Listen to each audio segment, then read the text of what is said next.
অস্ট্রেলিয়ায় টাইগারদের গর্জন, ডারউইন টেস্টে ৯ উইকেটের ঐতিহাসিক জয় বাংলাদেশের। ম্যাচ সেরা হাসান মাহমুদ, প্রধানমন্ত্রীর অভিনন্দন।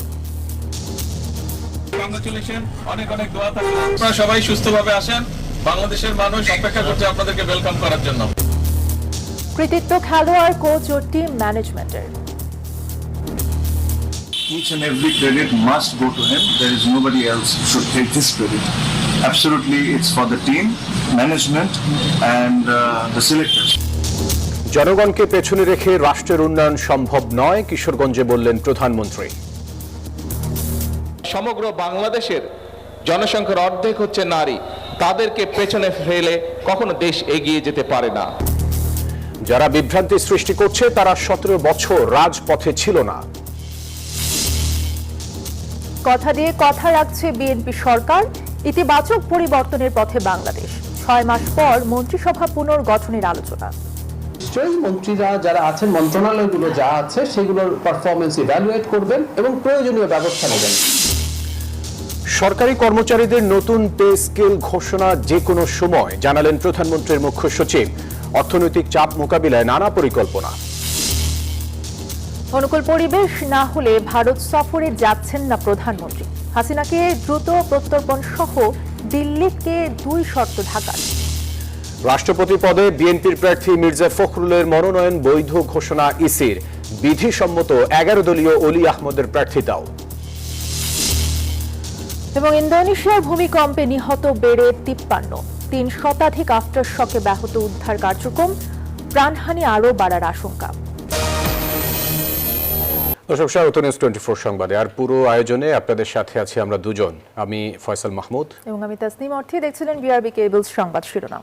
চলে যাব পুরো খবরে। ২৩ বছর পর অস্ট্রেলিয়ার মাটিতে টেস্ট খেলতে নেমে ইতিহাস গড়ল বাংলাদেশ। অজিদের তাদের ঘরের মাঠেই ৯ উইকেটে হারালো টাইগাররা। সিরিজে এগিয়ে গেল ১-০ ব্যবধানে। ম্যাচ সেরা হয়েছেন হাসান মাহমুদ। এই বিজয়ে লেখা হলো বাংলাদেশের টেস্ট ক্রিকেটের অন্যতম গৌরবময় অধ্যায়, যে জয়ের সাক্ষী হয়ে থাকলো পুরো ক্রিকেট বিশ্ব।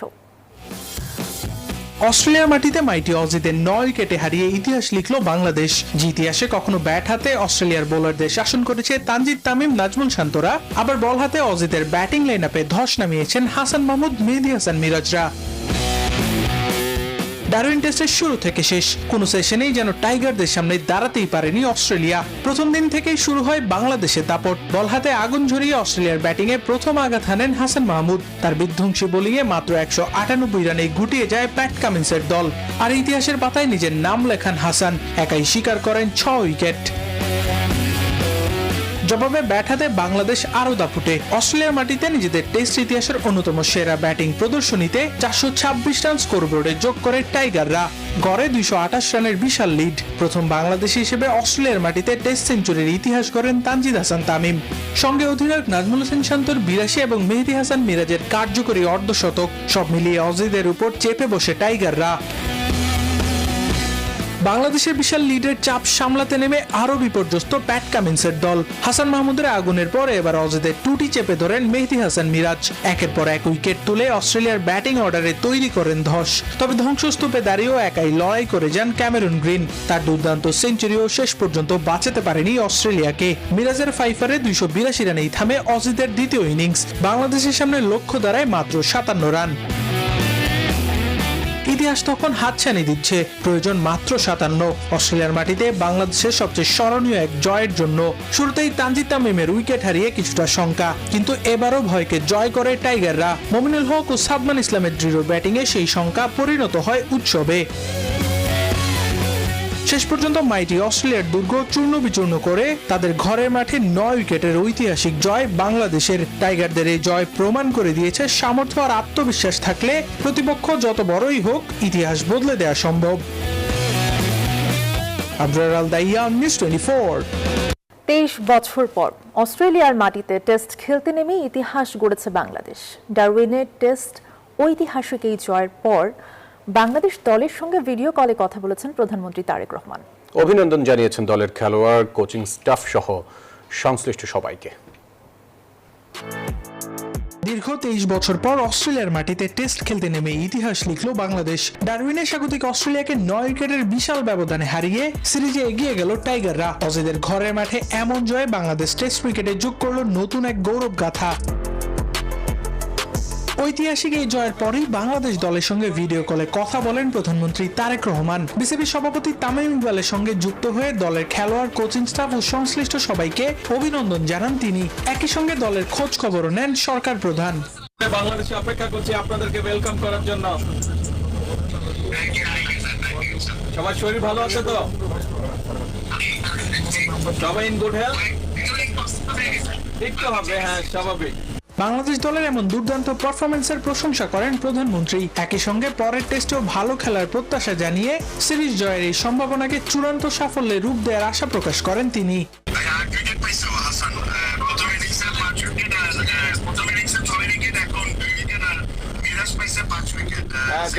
দেখলাম নিউজে। Excellent excellent. বগুড়ার না, ও বাংলাদেশের ছিল। বগুড়ার না, বাংলাদেশের ছিল। হি রিপ্রেজেন্ট বাংলাদেশ, নট বগুড়া। অস্ট্রেলিয়ার বিপক্ষে এর আগে 2017 সালে মিরপুরে জয় পেয়েছিল বাংলাদেশ। তবে এবার টেস্ট র্যাঙ্কিং এর 1 নম্বর দল অস্ট্রেলিয়াকে তাদের মাটিতে হারিয়ে নতুন ইতিহাস গড়ল টাইগাররা। আবরার আল দাইয়ান, নিউজ 24। এদিকে অস্ট্রেলিয়ার মাটিতে টেস্ট জয়ের কৃতিত্ব ক্রিকেটার, কোচ ও পুরো টিম ম্যানেজমেন্টকে দিলেন বিসিবি সভাপতি তামিম ইকবাল। অজিদের বিপক্ষে অসাধারণ জয়টি আন্তর্জাতিকভাবে একটি বড় বার্তা দেবে বলে মনে করেন তিনি। To win the game and প্রত্যেকটা সেশন উইন করা, it's not about only winning but to win every session in this 4.5 day বা 4 day যাই বলে was a remarkable achievement by the team. And as I just mentioned here, each and every credit must go to him. There is nobody else should take this credit. Absolutely, it's for the team, management and the selectors. জনগণকে পেছনে রেখে দেশের উন্নয়ন সম্ভব নয় বললেন প্রধানমন্ত্রী তারেক রহমান। কিশোরগঞ্জ সফরে পুরাতন স্টেডিয়াম মাঠে ফ্যামিলি কার্ড বিতরণ অনুষ্ঠানে তিনি এই কথা বলেন। প্রধানমন্ত্রী বলেন, যারা বিএনপির বিরুদ্ধে বিভ্রান্তি তৈরি করার চেষ্টা করছে তারা 17 বছর রাজপথে ছিল না। এর আগে আরেকটি অনুষ্ঠানে অংশ নিয়ে প্রধানমন্ত্রী বলেন, বিগত স্বৈরাচার সরকারের অব্যবস্থাপনার কারণেই বিদ্যুৎ ও জ্বালানির অভাবে দেশের মানুষ কষ্ট পাচ্ছে। সরকার গঠনের পর প্রথমবার কিশোরগঞ্জ সফরে প্রধানমন্ত্রী তারেক রহমান। কার্ড গ্রহণ করছে বিকেলে কিশোরগঞ্জ পুরাতন স্টেডিয়াম মাঠে ফ্যামিলি কার্ড বিতরণ ও ইমাম মুয়াজ্জিন ও অন্য ধর্মগুরুদের ভাতা প্রদান করেন প্রধানমন্ত্রী। প্রধানমন্ত্রী বলেন, জনগণকে পেছনে রেখে দেশের উন্নয়ন সম্ভব নয়। যারা বিএনপির বিরুদ্ধে বিভ্রান্তি তৈরি করার চেষ্টা করছে তারা 17 বছর রাজপথে ছিল না। আন্দোলনে বিএনপি সহ বিএনপির সাথে যেই রাজনৈতিক দলগুলি মাঠে ছিল তাদের নেতাকর্মীরা অত্যাচার নির্যাতনের শিকার হয়েছে, গুম খুনের শিকার হয়েছে। আজকে যারা বড় বড় কথা বলছে, যারা বলছে জনগণকে যারা বিভ্রান্ত করার চেষ্টা করছে বিএনপি সরকারের বিরুদ্ধে, তাদেরকে আমরা রাজপথে বিগত 17 বছর দেখি নাই। এর আগে কিশোরগঞ্জ পৌঁছে পাকুন্দিয়ায় ব্রহ্মপুত্র নদে মাছের পোনা অবমুক্ত ও বিতরণ করেন প্রধানমন্ত্রী। শুভেচ্ছা বিনিময় করেন স্থানীয়দের সঙ্গে। জানান, পর্যায়ক্রমে দেশের সব নদী ও খালে মাছের পোনা ছাড়া হবে। প্রধানমন্ত্রী বলেন, বিগত ফ্যাসিস্ট সরকারের অব্যবস্থাপনার কারণে দেশে এখন বিদ্যুৎ ও জ্বালানির সংকট। স্বৈরাচারকে এই দেশের মানুষ বিতাড়িত করেছে। তাদের আনপ্ল্যান্ড অপরিকল্পিত পরিকল্পনার জন্য, অপরিকল্পিত বিভিন্ন পদক্ষেপের জন্য আজকে বিদ্যুৎ এবং জ্বালানির এই অবস্থা। এই আগামী 27 তারিখে দেশের মানুষের সামনে জাতীয় সংসদের মধ্যে উপস্থাপন করবে কিভাবে আমরা ইনশাআল্লাহ আগামী 10 বছর এই দেশের বিদ্যুৎ সমস্যার সমাধান করব।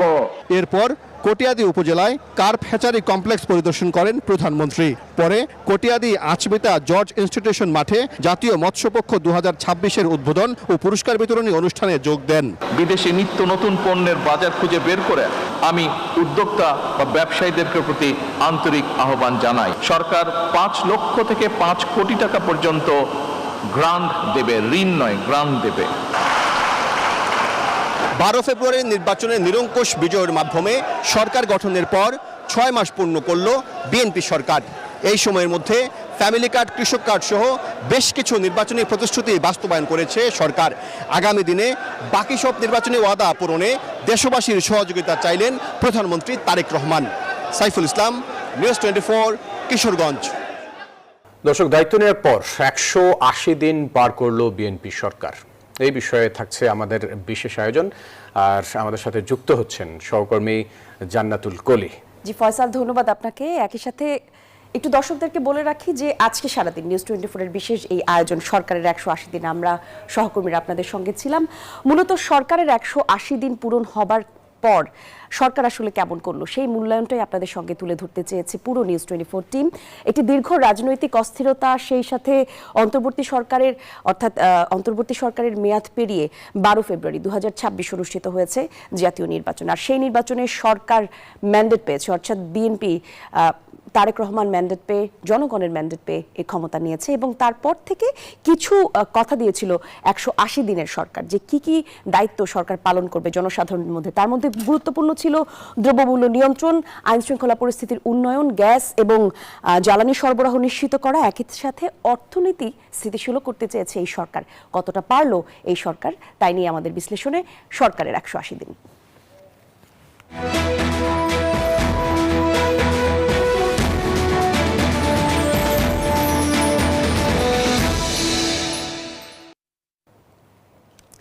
কথা দিয়ে কথা রাখার সংস্কৃতিতে ভরপুর ছিল, কথা দিয়ে কথা না রাখার সংস্কৃতিতে মূলত ভরপুর ছিল এই দেশের রাজনীতি। বিএনপি সরকারের 6 মাসে এখন সেই চিত্র ভিন্ন। ফ্যামিলি কার্ড, কৃষক কার্ড, খাল খনন সহ নানান কর্মসূচিতে চলছে প্রতিশ্রুতির বাস্তবায়ন। অর্থনীতিতে চাঙা করা, আইন শৃঙ্খলা এবং বিচার বিভাগের উপর আস্থা ফেরানো, আন্তরিকতার চোখেও দেখ পড়ার মতো। বিশ্লেষকরা মূলত বলছেন এমন আন্তরিকতা বেশ ইতিবাচক। আমাদের সহকর্মী সাইফুল ইসলামের রিপোর্টে বিস্তারিত। 24-এর গণ অভ্যুত্থানে শেখ হাসিনা সরকারের পতনের 1.5 বছর পর নতুন বাংলাদেশের গণতান্ত্রিক যাত্রায় নির্বাচনে নিরঙ্কুশ বিজয়ী হয়ে সরকার গঠন করে বিএনপি। দেশের একাদশ প্রধানমন্ত্রী হিসেবে শপথ নেন বিএনপি চেয়ারম্যান তারেক রহমান। এর মধ্য দিয়ে 2 দশক পর আবার রাষ্ট্র পরিচালনার দায়িত্ব পায় শহীদ রাষ্ট্রপতি জিয়াউর রহমানের হাতে গড়া দল বিএনপি। বিপর্যস্ত অর্থনীতি, উচ্চ মূল্যস্ফীতি, বেকারত্ব, অস্থির আইনশৃঙ্খলা পরিস্থিতি থেকে উত্তরণ আর গণতান্ত্রিক প্রতিষ্ঠানগুলোতে সংস্কারের চ্যালেঞ্জ নিয়ে শুরু হয় পথ চলা। এই দেশটা আমাদের সকলের দেশ। মন্ত্রিসভার প্রথম বৈঠকেই 12 লাখ কৃষককে 10,000 টাকা পর্যন্ত সুদসহ ঋণ মৌকুফের সিদ্ধান্তের মাধ্যমে নির্বাচনী ইশতেহার বাস্তবায়ন শুরু করে বিএনপি সরকার। প্রথম 6 মাসেই পাইলট প্রকল্পের মাধ্যমে ফ্যামিলি কার্ড পেয়েছে 70,861 পরিবার। চলছে কৃষক কার্ড ও ক্রীড়া কার্ড বিতরণ। প্রবাসী কার্ড চালুর উদ্যোগও রয়েছে। 5 বছরে খনন হবে 20,000 কিলোমিটার খাল। প্রথম 6 মাসেই সম্পন্ন 1,204 কিলোমিটার খনন। বন্ধ সরকারি কারখানা ও শিল্প প্রতিষ্ঠান পর্যায়ক্রমে চালুর উদ্যোগ নেওয়া হয়েছে। 55 লাখ পরিবার মাত্র 15 টাকা কেজি দরে চাল পেয়েছে। ইমাম, মুয়াজ্জিন এবং বিভিন্ন ধর্মের উপাসকদের জন্য বিশেষ মাসিক ভাতার ব্যবস্থাও করেছে সরকার। 5 বছরে 5,000 মেগাওয়াট রুফটপ সৌরবিদ্যুৎ পাওয়ার চিন্তা সরকারের। পরিকল্পনার অংশ হিসেবে বছরে 1,000 মেগাওয়াট হারে বাস্তবায়নের উদ্যোগ শুরু হয়েছে। দক্ষিণাঞ্চলের আর্থসামাজিক উন্নয়নের লক্ষ্যে বহুল প্রত্যাশিত পদ্মা ব্যারেজ প্রকল্পের উদ্যোগ গ্রহণ করা হয়েছে। উত্তরাঞ্চলে তিস্তা ব্যারেজ প্রকল্প বাস্তবায়নের সরকারের দৃঢ়তার কথাও ঘোষণা করা হয়েছে। জাতীয় অগ্রাধিকার ভিত্তিতে ইনশাআল্লাহ এই সরকার যে কোনো মূল্যে তিস্তা ব্যারেজ মহাপরিকল্পনা বাস্তবায়ন করবে। 5 বছরে 25 কোটি বৃক্ষরোপণের বিশাল সামাজিক কর্মসূচিও উদ্বোধন করেছেন প্রধানমন্ত্রী তারেক রহমান। বিচার বিভাগের প্রতি মানুষের আস্থা ফেরাতেও রয়েছে কার্যকর পদক্ষেপ। শিশু রামিসা ধর্ষণ ও হত্যা মামলার রায় 19 দিনে এবং মেহেরপুরের শিশু ধর্ষণ মামলার রায় 29 কার্যদিবসের মধ্যে সম্পন্ন করে দ্রুততম সময়ে বিচার নিশ্চিতের নজির স্থাপিত হয়েছে। দেশের অর্থনীতি শক্তিশালী করতে জনমুখী বাজেট প্রণয়ন করেছে সরকার। সুপরিকল্পিত অর্থনৈতিক ব্যবস্থাপনার ফলে মূল্যস্ফীতি কমে এখন 8.32%। বৈদেশিক মুদ্রার রিজার্ভ 36.66 বিলিয়ন ডলার। দেশের বিপুল জনগোষ্ঠীর দিকে যদি আমরা তাকাই, ওনাদের আশা, আকাঙ্ক্ষা এবং আবেগকে ধারণ করে রাষ্ট্র পরিচালনায় অনিশ্চয় সামনের দিকে এগিয়ে যাচ্ছে, যেমন তারেক রহমানের বিএনপি সরকার। এই রাষ্ট্রবিজ্ঞানী মনে করেন 6 মাস সরকারের সাফল্য ব্যর্থতা মূল্যায়নের জন্য পর্যাপ্ত সময় নয়। তবে নির্বাচনী ইশতেহার বাস্তবায়নে বিএনপি সরকারের আন্তরিকতা ইতিবাচক।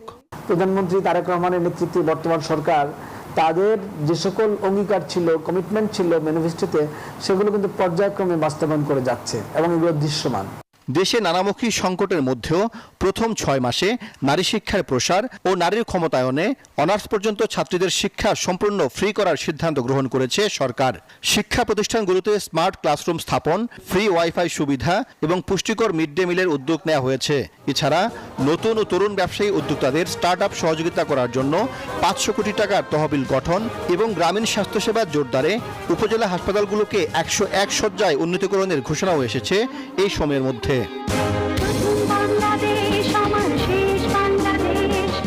সাইফুল ইসলাম, নিউজ 24, ঢাকা। সরকারের 180 দিন পূর্ণ হলো এবং এই বিষয়টি নিয়ে বেশ আলোচনা হয়েছে এবং আলোচনার মধ্যে তাৎপর্যও ছিল। মন্ত্রিসভার সদস্যদের 6 মাসের যে কাজ, সেই কাজের লক্ষ্যমাত্রা যে দিয়েছিলেন প্রধানমন্ত্রী, তার চুলচেরা বিশ্লেষণও হয়েছে। তবে মন্ত্রিসভা থেকে কাউকে বাদ দেওয়া হচ্ছে না, হবে দায়িত্ব পুনর্বন্টন। কাজের অগ্রগতির উপর ভিত্তি করে যে কোনো সময় মন্ত্রিসভার রদবদল বা সম্প্রসারণের ঘোষণা দিতে পারেন প্রধানমন্ত্রী। একাধিক মন্ত্রী নিজেদের কাজে সন্তুষ্টির কথা জানিয়েছেন নিউজ 24-কে। এদিকে মির্জা ফখরুল ইসলাম আলমগীরের রাষ্ট্রপতি পদে মনোনয়ন, একই সাথে মন্ত্রিসভার শূন্য পদ পূরণে দেখা দিয়েছে এক ধরনের রদবদলের সম্ভাবনাও। সহকর্মী শাহনাজ ইয়াসমিনের প্রতিবেদনে বিস্তারিত দেখে নিব। আমি আইন অনুযায়ী সরকারের প্রধানমন্ত্রী পদের কর্তব্য বিশ্বস্তার সহিত পালন করিব। গত 17 ফেব্রুয়ারি যখন তারেক রহমানের নেতৃত্বে 49 সদস্যের মন্ত্রিসভা কাজ শুরু করে, তখনই সিদ্ধান্ত হয়েছিল প্রথম 6 মাস সবাইকে নিবিড় পর্যবেক্ষণে রাখা হবে। যারা ভালো করবেন তারা তো থাকবেনই, কিন্তু যাদের কাজে ধীর গতি বা সমন্বয়হীনতা দেখা যাবে তাদের দপ্তর পরিবর্তন হতে পারে। তাছাড়া এক মন্ত্রীর কাঁধে একাধিক মন্ত্রণালয়ের চাপ কমতে পারে। মন্ত্রিপরিষদ সূত্র বলছে, এবার কাউকে মন্ত্রিসভা থেকে বাদ দেয়া হচ্ছে না, তবে দায়িত্ব পুনর্বন্টনের একটা বড় হাওয়া বইছে। বিশেষ করে কয়েকটি বিতর্কিত ঘটনা ও বক্তব্যে প্রধানমন্ত্রী বেশ বিব্রত হয়েছেন বলে আলোচনা রয়েছে। সেক্ষেত্রে রয়েছে শিক্ষামন্ত্রী এবং স্বাস্থ্যমন্ত্রীর নাম। ভৌগোলিক ভারসাম্য মেলাতে এবং অভিজ্ঞতাকে প্রাধান্য দিতে আলোচনায় রয়েছেন বেশ কিছু প্রবীণ ও তরুণ নেতার নাম। চমক হিসেবে দেখা যেতে পারে টেকনোক্রেট এবং যুগপৎ আন্দোলনে থাকা মিত্রদেরও। মাননীয় প্রধানমন্ত্রী নিশ্চয়ই মন্ত্রীরা যারা আছেন, মন্ত্রণালয়গুলো যা আছে সেগুলোর পারফরমেন্স ইভ্যালুয়েট করবেন এবং প্রয়োজনীয় ব্যবস্থা নেবেন। কোথাও যদি কেউ কোনো ক্ষেত্রে যদি সমস্যা মনে হয় মাননীয় প্রধানমন্ত্রী, তিনি নিশ্চয়ই ব্যবস্থা নেবেন। সংসদীয় গণতন্ত্রে মন্ত্রিসভার এই পরিবর্তন বা সম্প্রসারণকে স্বাভাবিক প্রক্রিয়া বলছেন মন্ত্রীরা। এই সিদ্ধান্ত নেয়ার একক এখতিয়ার কেবল প্রধানমন্ত্রীরই। 180 দিনের কোন ক্যাবিনেট মেম্বারটা কতটুকু কাজ করতে পারলো সেটা মূল্যায়নের কারণেও তিনি করতে পারেন। তিনি হয়তো জাজ করছেন, কারণ তিনি তো একটা বাংলাদেশ দেখতে চান, তার টিমকে নিয়ে এমন ভাবে গড়তে চান যে পূর্বের ন্যায় যাতে মানুষ আর সাফার না করে। সব মিলিয়ে 6 মাসের হিসেব নিকেশ শেষ করে সরকার এখন নতুন গতিতে পথ চলতে চাইছে। লক্ষ্য অনুসারে আমি যদি বলি যে আমরা 90% সফলতা অর্জন করতে পেরেছি। আমি কাজে সন্তুষ্ট, অ্যাচিভমেন্টে সন্তুষ্ট, যে অগ্রগতি সামনে আছে হবে তাতেও সন্তুষ্ট। আমার জীবনে কোনো সেকেন্ড হই নাই, কাজে আমি এখানে মাননীয় প্রধানমন্ত্রী দায়িত্ব দিয়েছেন, দায়িত্ব পালন করছি। এখন নিজের নাম্বার তো নিজে দিতে পারবো না, এই নাম্বার দেশের মানুষ দিবে, আর বর্তমান সরকার যারা দায়িত্বপ্রাপ্ত ওনারা দিবে। রাজনৈতিক বিশ্লেষকদের মতে এই ধরনের রদবদল কেবল প্রশাসনিক কাজের গতি বাড়ানোর উদ্দেশ্যেই করা হয় না, এর পেছনে থাকে কয়েকটি সুদূর প্রসারী কৌশলগত হিসেব নিকেশও। 17 বছর পর রাষ্ট্র ক্ষমতায় এসে 6 মাস পার করল বিএনপি সরকার। এরই মধ্যে নানা ধরনের চ্যালেঞ্জের মুখোমুখি হয়ে রাজনৈতিক প্রজ্ঞা, দক্ষতা দিয়ে তা সামলে ওঠার চেষ্টা চলছে। তবে একটি সরকারের ভালো মন্দ বিশ্লেষণ করার জন্য 6 মাস খুবই অল্প সময়। আগামী দিনগুলোতে অর্থনৈতিক সমৃদ্ধি, আইন শৃঙ্খলা নিয়ন্ত্রণ করে সরকার সামনের দিকে কিভাবে এগোবে সেদিকে তাকিয়ে আছে সারা দেশের মানুষ। সচিবালয় থেকে শাহনাজ ইয়াসমিন, নিউজ 24। সরকারের 180 দিনের পর্যালোচনায় যে বিষয়গুলো সবচেয়ে গুরুত্ব পেয়েছে সেই বিষয়গুলো আপনাদেরকে একটু ছোট করে জানিয়ে দিতে চাই। দর্শক, যদিও সারাদিন ব্যাপী এই নিয়ে আমাদের আলোচনায় বিস্তারিত আলাপ আমরা করেছি, তারপরেও এই ঘন্টার খবরে কিছু খবর আপনাদেরকে জানাতে চাই। সামাজিক সুরক্ষা কর্মসূচির একটি কার্ড আমাদের কাছে আছে, একটু দেখে নিব। সামাজিক সুরক্ষা কর্মসূচির মধ্যে যেই বিষয়গুলো পড়ে, অর্থাৎ নির্বাচনী প্রতিশ্রুতি বাস্তবায়নের অংশ হিসেবেই সরকার সামাজিক সুরক্ষা কার্ড নিশ্চিত করে। 2026-27 অর্থ বছরের লক্ষ্যমাত্রা হচ্ছে 41 লাখ পরিবারকে 6 মাসে কার্ডগুলো বিতরণ করা। মাসিক 2500 টাকা করে দেওয়া হবে সরকারের পক্ষ থেকে। সেই সাথে এই টাকা অর্থাৎ হতদরিদ্র পরিবার, স্বাভাবিকভাবেই যারা আসলে প্রয়োজনীয়তা বোধ করেন আসলে তাদেরকেই মূলত এই টাকাগুলো পৌঁছানো হবে। সেই সাথে 2026-27 অর্থ বছরে যেটি আমাদের কাছে লেখা আছে 41 লাখ পরিবারকে এই টাকা বিতরণ করা হবে। 6 মাসে বিতরণের তাৎপর্য এই যাতে এটাকে সঠিকভাবে মূল্যায়ন করা সম্ভব হয়। আর তারপরে যদি দেখি যে পাইলট প্রজেক্ট হিসেবে 73,881 পরিবার এই কর্মসূচির আওতার মধ্যে পড়বে। পরের কার্ড দেখে নিতে চাই। মূলত সরকারের যে নীতি, সেই নীতির মধ্যে সবচেয়ে বড় মূল্যায়ন যেটা এখন হচ্ছে মানুষের কাছে, সেটা হচ্ছে যে সরকার আইন শৃঙ্খলা পরিস্থিতি কতটুকু নিয়ন্ত্রণ করতে পারছে। কারণ 24-এর পরে আমরা দেখেছি আইন শৃঙ্খলা পরিস্থিতির যে অবস্থা, সেই অবস্থা নিয়ে সাধারণ মানুষের মধ্যে অনেক চিন্তা ছিল, ক্ষোভের জায়গা ছিল। নতুন সরকারের কাছে সাধারণ মানুষের সবচেয়ে বড় চাওয়া ছিল কেমন হবে সার্বিক সুরক্ষা পরিস্থিতি। দুর্নীতি, আইনের শাসন, জনপ্রশাসন, বিচার বিভাগ এবং পুলিশ। সফলতার জায়গাগুলো হচ্ছে শেখ হাসিনার বিরুদ্ধে মামলার রায় অর্থাৎ ফাঁসির আদেশ, সেই সাথে স্থিতিশীল পরিস্থিতি মোকাবেলা করে অপরাধ কমিয়ে আনার যে চেষ্টা, সেটাও সরকার করছে। একই সাথে শিশু রামিসা হত্যার মামলার রায় যদি বলি, স্মরণকালের সবচেয়ে দ্রুত মামলার রায় এটি হয়েছে, অর্থাৎ 19 দিনে। মেহেরপুরের শিশু ধর্ষণের মামলার রায় 29 দিনে সম্পন্ন হয়েছে, এটিও আদালতের একটি বড় প্রাপ্তি। সেই সাথে মামলা নিষ্পত্তিতে এগিয়ে থাকা জেলাগুলোকে পুরস্কার করা হয়েছে। শুধু তাই নয়, মামলা নিষ্পত্তির ক্ষেত্রে মাথায় রাখতে হবে আদালতের যেন মামলাগুলো সঠিকভাবে পর্যালোচনা করা হয়। সেই সাথে জামিনের বেইল বন্ড মিলছে মোবাইলে, অর্থাৎ প্রক্রিয়াকে আরো সহজ করতে মানুষের হাতে হাতে এখন মোবাইল প্রযুক্তির সহায়তার মাধ্যমে যাতে আদালতের সময় নষ্ট না হয়, সেই সাথে সাধারণ মানুষের ভোগান্তি যেন না বাড়ে, সে কারণেই কিন্তু জামিনের বেইল বন্ড মিলেছে মোবাইলে। একটু যদি তার পরের কার্ডটি আমরা দেখে নিই, আমাদের কাছে রয়েছে সরকারের 180 দিনে কেমন প্রধানমন্ত্রী আমরা পেলাম। এই জায়গাটা খুবই গুরুত্বপূর্ণ। প্রধানমন্ত্রী তারেক রহমান আসলে ব্যক্তিগতভাবে সাদাসিধা জীবনযাপন করছে, যা সাধারণ সব মানুষের দৃষ্টি আকর্ষণ করছে। সেই সাথে তিনি সচিবালয়ে যে অফিস করছেন, শনিবারের যে ছুটি সেটিও তিনি ক্যান্সেল করেছেন আমরা জানি। রাস্তায় তিনি জনভোগান্তি করে দীর্ঘ লাইনে দাঁড়িয়ে থাকতে হচ্ছে না। সেই সাথে বিরোধী দলের সাথে যে সখ্যতা, সেটিও বজায় রাখবার চেষ্টা করছেন। আর সৌহার্দ্যপূর্ণ রাজনৈতিক পরিবেশ আবার ফিরে আনার চেষ্টা করছেন। সরকারের এই চেষ্টা অব্যাহত থাকুক, সাধারণ মানুষ যেন আসলে সরকারের সুবিধাটা ভোগ করতে পারে, সেই প্রচেষ্টাও সরকারের মধ্যে দেখা যাচ্ছে। মূলত আজকে সরকারের 80 দিনের এই ছিল বিস্তারিত তথ্য এবং পর্যালোচনা। যারা দেখছিলেন 180 দিন সরকারের, তাদের সবাইকে ধন্যবাদ জানিয়ে মূল সংবাদে ফেরত যেতে চাই। কোনি, আপনি অসাধারণ বিশ্লেষণ করেছেন এবং আপনাকে খুবই স্মার্ট লাগছে। ধন্যবাদ আপনাকে আমাদের সাথে যুক্ত হবার জন্য। চূড়ান্ত পর্যায়ে রয়েছে সরকারি কর্মচারীদের জন্য নতুন পে স্কেল, যে কোনো সময় আসবে ঘোষণা, এ বছরে বাস্তবায়ন, এমনটা জানিয়েছেন প্রধানমন্ত্রীর মুখ্য সচিব ABM আব্দুস সাত্তার। এদিকে এর ফলে অর্থনীতির উপর আসা চাপ, কর্মসংস্থান ও উৎপাদন বৃদ্ধি করে মোকাবিলা করা হবে বলেও জানান তিনি। 6 মাসে সরকারের অর্জনকে ইতিবাচক হলেও অর্থনীতি পুনরুদ্ধারকেই মূল চ্যালেঞ্জ হিসেবে দেখছেন মুখ্য সচিব। দেশে বর্তমানে সরকারি কর্মকর্তা কর্মচারীর সংখ্যা প্রায় 18 লাখ। সবশেষ 2015 সালে এই কর্মচারীদের জন্য পে স্কেল দেওয়া হয়েছিল। এরপর 11 বছরে মূল্যস্ফীতি বাড়লেও বৃদ্ধি পায়নি সরকারের এই কর্মকর্তা কর্মচারীদের বেতন ভাতা। ফলে দীর্ঘদিন ধরেই প্রশাসনের মধ্যে এ নিয়ে দানা বেঁধেছে ক্ষোভ। সার্বিকভাবে এদিকে 6 মাস আগে দেশের অর্থনীতির দায়িত্ব নিয়ে আমির খুসরো মাহমুদ চৌধুরী প্রশাসনের কর্মচারীদের জন্য পে স্কেলের ঘোষণা দিয়েছিলেন। এরপর থেকেই শুরু অপেক্ষার পালা। এর মাঝেই রবিবার প্রধানমন্ত্রীর মুখ্য সচিব ABM আব্দুস সাত্তার সচিবালয়ে সাংবাদিকদের জানান, শিগগিরই ঘোষণা হচ্ছে পে স্কেল বাস্তবায়ন হবে এবছরের মধ্যেই। পে স্কেল তো বিবেচনাধীন আছে এবং গভর্নমেন্টের কমিটমেন্ট আছে, এটা আমরা বাস্তবায়ন করব। চূড়ান্ত পর্যায়ে আছে, যে কোনো মুহূর্তে পে স্কেল ঘোষণা হতে পারে। বিগত সরকার 11 বছর যাবৎ কোনো পে স্কেল ঘোষণা করেনি, যার ফলে এই 18 লক্ষ কর্মকর্তা কর্মচারীদের আমরা চাপের মধ্যে আছি। বৈশ্বিক চাপে দেশের অর্থনীতির এই নাজুক পরিস্থিতিতে পে স্কেল ঘোষণা হলে মূল্যস্ফীতির উপর প্রভাব পড়বে, এমনটা স্বীকার করে প্রধানমন্ত্রীর দপ্তরের উচ্চ পর্যায়ের এই কর্মকর্তা বলেন, অর্থনৈতিক চাপ মোকাবেলা করতে নানা উপায় ভেবে রেখেছে সরকার। আমরা কর্মসংস্থান করব, তারপরে প্রোডাক্টিভিটি বাড়াবো, অনেক চ্যালেঞ্জ আছে, সেগুলো এক এক করে আমরা করবো আর কি।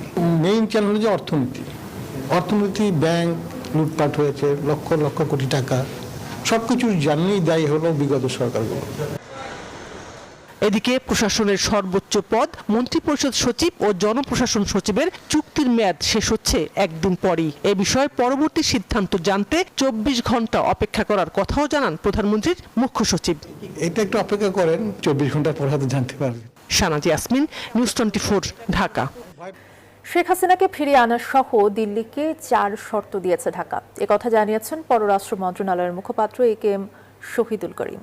জানান, অনুকূল পরিবেশ তৈরি হলেই ভারত সফরে যাবেন প্রধানমন্ত্রী তারেক রহমান। দুপুরে পররাষ্ট্র মন্ত্রণালয়ের ব্রিফিংয়ে তিনি এসব কথা বলেন। মুখপাত্র বলেন, দ্বিপাক্ষিক প্রত্যর্পণ চুক্তি অনুযায়ী শেখ হাসিনা এবং অন্যান্য পলাতক অপরাধীদের দ্রুত ফেরত পাঠাতে ভারতীয় কর্তৃপক্ষের কাছে অনুরোধ জানানো হয়েছে। বাংলাদেশ এখন ভারতের জবাবের অপেক্ষায় আছে বলেও জানান তিনি। That a propitious environment needs to be created for this visit. To this end, we have requested the Indian authorities to expeditiously act on our request to extradite Sheikh Hasina and other fugitive criminals, and to hand over Bangladesh the accused killers of Shahid Sharif Usman Hadi. বেসরকারি পর্যায়ে পরিশোধিত জ্বালানি তেল আমদানির বিষয়ে সরকারের সিদ্ধান্তকে স্বাগত জানিয়েছেন Bangladesh oil and gas workers ফেডারেশনের মহাসচিব মোহাম্মদ ইয়াকুব। এ বিষয়ে প্রধানমন্ত্রীর সিদ্ধান্তের উপর তাদের পূর্ণ আস্থা রয়েছে এবং এতে তাদের কোনো আপত্তি নেই বলেও জানান তিনি। দুপুরে জ্বালানি খাতের শ্রমিক কর্মচারীদের হয়রানি বন্ধ এবং বিভিন্ন দাবি আদায়ের লক্ষ্যে চট্টগ্রামে বিক্ষোভ মিছিল এবং সমাবেশে এই মন্তব্য করেন তিনি। বিস্তারিত ডেস্ক রিপোর্টার। দেশের জ্বালানি চাহিদা পূরণে সরকারি ব্যবস্থার পাশাপাশি বেসরকারি পর্যায়ে পরিশোধিত জ্বালানি তেল আমদানির বিষয়টি নিয়ে চলছে আলোচনা। এরই মধ্যে এ বিষয়ে নিজেদের অবস্থান পরিষ্কার করেছে জ্বালানি খাতের শ্রমিক সংগঠন। বাংলাদেশ অয়েল অ্যান্ড ওয়ার্কার্স ফেডারেশনের মহাসচিব ও জেওসিএল লেবার ইউনিয়নের সাধারণ সম্পাদক মোহাম্মদ ইয়াকুব বলেন, জনগণের ভোটে নির্বাচিত সরকারের প্রধানমন্ত্রী তারেক রহমানের ঘোষিত সবার আগে বাংলাদেশ নীতিকেই প্রাধান্য দিতে হবে জ্বালানি আমদানির ক্ষেত্রেও। প্রধানমন্ত্রীর দেশের স্বার্থ রক্ষার যে সিদ্ধান্ত নিচ্ছে সেই সিদ্ধান্তের প্রতি আমাদের অবশ্যই সমর্থন রয়েছে। তার মতে বেসরকারি পর্যায়ে পরিশোধিত জ্বালানি তেল আমদানির সিদ্ধান্ত নেওয়ার আগে দেশের স্বার্থ ও জনগণের কল্যাণের পাশাপাশি জ্বালানি খাতের শ্রমিক কর্মচারীদের অধিকারও বিবেচনায় নেওয়া প্রয়োজন। এমন সিদ্ধান্ত নিতে হবে যাতে এই দেশের জনগণ আমরা ক্ষতিগ্রস্ত না হয় এবং এই সেক্টরটা যাতে আমরা ক্ষতিগ্রস্ত না হই। এদিকে জ্বালানি খাতের শ্রমিক কর্মচারীদের হয়রানি বন্ধ এবং বিভিন্ন দাবি আদায়ের লক্ষ্যে চট্টগ্রামে সমাবেশ করেছে Bangladesh oil and workers federation. সমাবেশে বক্তারা শ্রমিকদের হয়রানি বন্ধ, অধিকার নিশ্চিত এবং জ্বালানি খাতের স্বার্থ সংশ্লিষ্ট বিষয়ে শ্রমিক প্রতিনিধিদের মতামত বিবেচনার দাবি জানান। Desk report, news 24। রাষ্ট্রপতি নির্বাচনে বিএনপির প্রার্থী মির্জা ফখরুল ইসলাম আলমগীর এবং 11 দলীয় জোট প্রার্থী অবসরপ্রাপ্ত কর্নেল অলি আহমেদের মনোনয়নপত্র বৈধ ঘোষণা করেছে নির্বাচন কমিশন। দলীয় প্রতিনিধিদের উপস্থিতিতে মনোনয়নপত্র বাছাই করা হয়। 2 প্রার্থীর মনোনয়ন বৈধ ঘোষণা করেন সিএসি এএমএম নাসির উদ্দিন। আগামী 20 অগস্ট হবে এই নির্বাচনের ভোট। রাষ্ট্রপতি পদে বিএনপি প্রার্থী মির্জা ফখরুল ইসলাম আলমগীরের প্রস্তাবক আব্দুল মঈন খান এবং সমর্থক গয়েশ্বর চন্দ্র রায় সহ দলীয় প্রতিনিধি দল যায় নির্বাচন কমিশনে। তাদের উপস্থিতিতে মনোনয়ন যাচাই বাছাই করেন প্রধান নির্বাচন কমিশনার এএম নাসির উদ্দিন, অন্যান্য নির্বাচন কমিশনার সহ সংশ্লিষ্ট কর্মকর্তারা। মির্জা ফখরুলের নামে জমা দেয়া 2টি মনোনয়ন পত্রের প্রথমটি বৈধ ঘোষণা করা হয়, দ্বিতীয় মনোনয়ন পত্রটি স্বয়ংক্রিয়ভাবে বাতিল হয়। পরে বিএনপি প্রার্থীর মনোনয়নপত্র বৈধ ঘোষণার তথ্য জানায় বিএনপির প্রতিনিধি দল। সংবিধানের 70 অনুচ্ছেদ সংসদ সদস্যদের স্বাধীন ভোটাধিকার প্রয়োগের অন্তরায় জামাতের এমন অভিযোগ রাষ্ট্রপতি নির্বাচনের আগে অবান্তর বলে মন্তব্য করেন গয়েশ্বর চন্দ্র রায়। বড় বাধা কি বাধা না, আমার প্রচলিত সংবিধান অনুযায়ী আমাকে পথ চলতে হবে। এর আগে জামাত জোট প্রার্থী কর্নেল অলি আহমেদের প্রস্তাবক সমর্থক সহ প্রতিনিধি দলের উপস্থিতিতে মনোনয়নপত্র যাচাই বাছাই করা হয়। তারও 2টি মনোনয়নপত্রের মধ্যে প্রথমটি বৈধ ঘোষণা করা হয়। পরে রাষ্ট্রপতি নির্বাচনে সংসদ সদস্যদের স্বাধীনভাবে ভোট দেওয়ার প্রতিবন্ধকতার সমালোচনা করেন তারা। সংবিধানের 70 অনুচ্ছেদ থাকার কারণে সংসদ সদস্যগণ স্বাধীনভাবে ভোট দিতে পারবে না। আমরা মনে করি এটা স্বাধীন ভোটাধিকারের পথে একটি বড় ধরনের অন্তরায়। নির্বাচন কমিশনের পক্ষে রাষ্ট্রপতি প্রার্থীদের মনোনয়নপত্র যাচাই বাছাইয়ের তথ্য জানান ইসি সচিব। আগামী 20 তারিখ বিকাল 2টা থেকে বিকাল 5টা পর্যন্ত নির্বাচন। 35 বছর পর সংসদীয় শাসন ব্যবস্থায় দ্বিতীয়বারের মতো রাষ্ট্রপতি নির্বাচনে ভোট হতে যাচ্ছে আগামী 20 আগস্ট। জাতীয় সংসদে এই ভোট অনুষ্ঠিত হবে। শাহ আলী জয়, নিউজ 24, ঢাকা। এবারে আন্তর্জাতিক প্রসঙ্গ। ইন্দোনেশিয়ার ফ্লোরেসে ভূমিকম্পে প্রাণহানি বেড়ে 53 জনে দাঁড়িয়েছে, বাড়ছে ক্ষয়ক্ষতির তালিকা। ভূমিকম্পে বিধ্বস্ত পূর্ব নুসা তেঙ্গারা প্রদেশে ঘোষণা করা হয়েছে 14 দিনের জরুরি অবস্থা। ঘরছাড়া প্রায় 5,000 মানুষ, এর মধ্যেই প্রায় 300 আফটার শক রেকর্ড করা হয়েছে। এতে ব্যাহত হচ্ছে উদ্ধার অভিযান। নিহতের সংখ্যা আরও বাড়ার আশঙ্কা কর্তৃপক্ষের।